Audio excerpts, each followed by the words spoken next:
मीठा तो है जो मलाशान अधायो तो जेड़ो मीठा सोहणो जमदो नहीं जायो चिरवते चंद्रखो चांद्राण जिया चमके बाबू एडो तचेरो सोनो दोयो जो हिकड़े दफे महबूबा चोडी जी रात में अंगण में आरामी हजरत जाबिर बिन समरा आयो चोडी जी रात महबूब जे मथा यमन की गाड़ी चादर महबूबा जी चेहरे में नूर जो लाइट सुभान अल्लाह सहाबी चंड ने निहारियो भाई ये तड़ाकनी दिल ते तो रखे दिल दीत खबर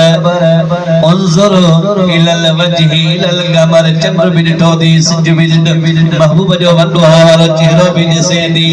दीत खबर इल्मा वध में वध सोणो केरा हदीस में दिल में आवाज तो अचे फइज़ा हुवा अहसन इंदी मिनल कमर हाने दिल में आवाज जाबिर बिन समरा छा थो चवे महबूब जो वॾो हारो चेहरो इहो वा चांद से तशबीह देना क्या यही इंसाफ है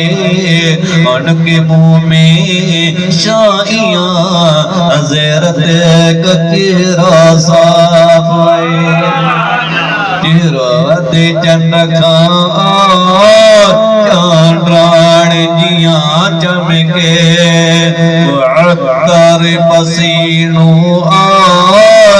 आण थियूं सत पीढ़ियूं जय हिक बार लगायो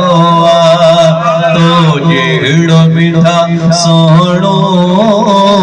जमंदो नहीं जायो आंगुर जे इशारे सा चंद्र चीर जी ठिकरे आंगुर जे इशारे सा चंद्र चीर जी ठिकरे वण पाड़ू बट जी अचन वापस सिज पियो वरे मोड़ हदीस पाक लिखला जने बाबू आया चंद त असांखे भई चीरे ॾेखार त बाबू मथां आया या आंग जो इशारो कयो त चंद पट कर थियो हिकड़ो जबल जे हुन पासे ॿियो महबूब जे कदमनि में ऐं महबूब फरमायो अल्लाहु मशहुद ए मुंहिंजा मालिक तूं शाहिद रहिजा हिननि जीअं चयो ईअं मां मुहम्मद करे ॾेखारे